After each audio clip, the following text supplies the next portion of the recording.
Posebno mi je zadovoljstvo da danas mogu dati osvrt na poslovanje Ericsson Nikole Tesle grupe u 2021. godini. Zahvaljujući stalnom fokusu na kupce, ulaganju u tehnološko liderstvo, odgovornom upravljanju te iznimnom doprinosu naših zaposlenika, Ericsson Nikola Tesla grupa u 2021. godini ostvarila je izvrsne poslovne rezultate, rekordan prihod i rast na svim tržištima. Značajan pozitivan utjecaj na rezultate kompanije imali su strateški višegodišnji ugovori koje smo potpisali sa kupcima na hrvatskom i inozemnim tržištima tijekom 2020. i 2021. godine, nove odgovornosti koje su od Ericssona dodijeljene našem razvojno-istraživačkom centru i ostalim ekspertnim centrima za cjelovita rješenja i usluge, kvaliteta i inovativnost naših stručnjaka, kao i kontinuirani fokus na nova područja za rast, te naravno i transformacijske procese u kompaniji. Protekla godina bila je izazovna, no jednako tako i godina prilika koje je donio ubrzani razvoj tehnologija i rast potreba za digitalizacijom poslovanja. Sa puno umijeća i predanosti nosili smo se sa svim izazovima, analizirali i ublažavali rizike, te vodili računa o svim našim dionicima. Ponosna sam što smo pokazali agilnost i brzinu u prepoznavanju prilika te kvalitetno odgovorili na zahtjeve i potrebe naših kupaca. Anticipirali smo trendove i prilagođavali se na vrijeme kako bismo našim strateškim partnerima pružili vrhunsku podršku u implementaciji suvremenih tehnologija i rješenja. U 2021. godini prihod od prodaje Ericsson Nikole Tesle grupe iznosio je 2 milijarde 204 milijuna kuna, što je 9% više u odnosu na prethodnu, također kvalitetnu godinu. Sa više od milijardu kuna prihoda ostvarenih na inozemnim tržištima, naša je grupa i dalje visoko na ljestvici najuspješnijih hrvatskih izvoznika, te je svakako predvodnik kada je riječ o izvozu znanja. Ostvarena bruto dobit iznosi 254,3 milijuna kuna, što je 45,8% više u odnosu na prethodnu godinu, dok bruto marža bilježi značajan porast na 11,5%.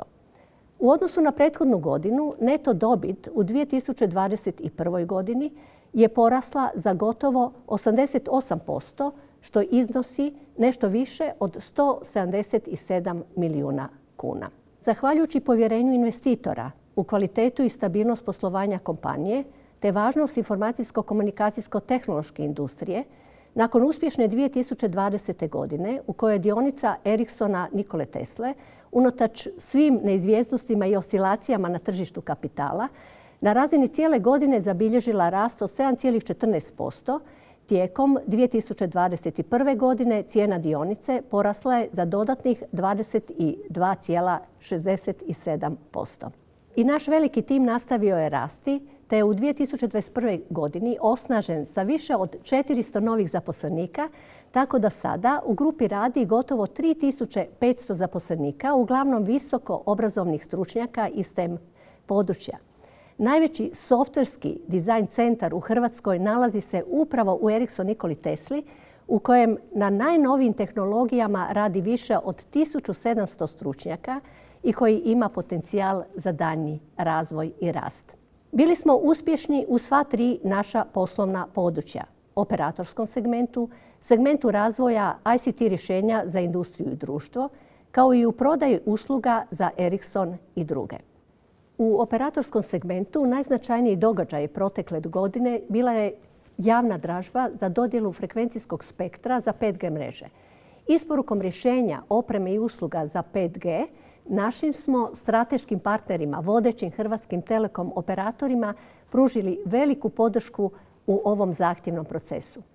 U razdoblju koje nam predstoji, 5G tehnologija će biti snažan zamašnjak u razvoju gospodarstva, transformaciji industrija i kreiranju novih radnih mjesta. U poslovnom segmentu industrija i društvo intenzivno smo radili na projektima u području e-zdravstvo, e-poslovanje i javna sigurnost, te na brojnim inovativnim rješenjima za industriju 4.0, a također smo napravili značajan iskorak u području e-okoliša. Na izvoznim tržištima jačali smo partnerstva sa našim dugogodišnjim kupcima u operatorskom segmentu, te radili na implementaciji nacionalne zdravstvene IT platforme u Bjelorusiji.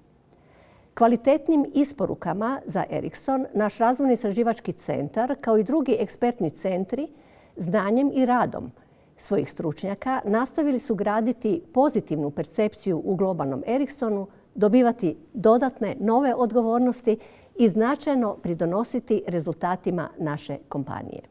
Posebno zahvaljujem svim zaposlenicima Ericsson Nikola Tesla grupe na fokusiranosti, profesionalnosti i integritetu, te upornosti i predanosti radu u ovako složenim okolnostima. A našim kupcima i partnerima hvala na suradnji i ukazanom povjerenju. U 2022. godini očekujemo daljnji rast potreba za ICT rješenjima, što našoj kompaniji nudi nove prilike na tržištu. Nastavit ćemo investirati u istraživanje, razvoj i implementaciju suvremenih ICT rješenja te vlastitu digitalnu transformaciju.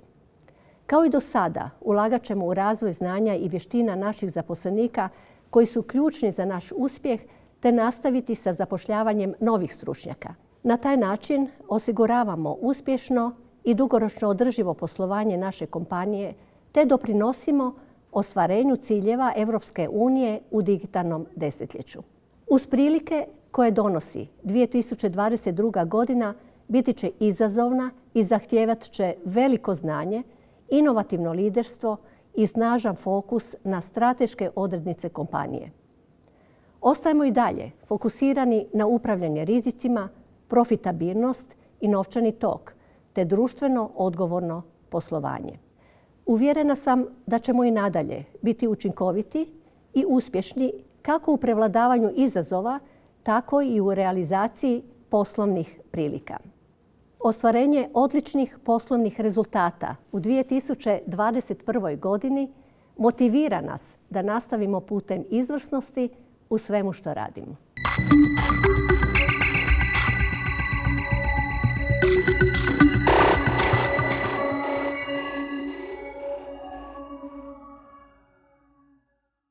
Prihodi od prodaje Ericsson Nikola Tesla grupe u 2021. godini iznosili su 2 milijarde i 204 milijuna kuna, što je 9% više u odnosu na prethodnu godinu. Bruto dobit Ericsson Nikola Tesla grupe iznosi 254,3 milijuna kuna, što je gotovo 46% više u odnosu na prethodnu godinu. A bruto marža bilježi porast na 11,5%. Operativna dobit iznosi 186,4 milijuna kuna, što je porast od 78,6% u odnosu na prethodnu godinu. Neto dobit u 2021. godini porasla je za gotovo 88%, te iznosi nešto više od 177 milijuna kuna. Novčani tok od poslovnih aktivnosti iznosi gotovo 370 milijuna kuna, dok je u 2020. godini on iznosio 308 milijuna kuna. Grupa ima solidnu bilancu s ukupnom imovinom od milijardu i 203 milijuna kuna sa krajem 2021. godine, što je 21% više u odnosu na kraj 2020. godine. Povećanju bilance najviše doprinosi snažan porast novčanih sredstava koja iznose 510,5 milijuna kuna.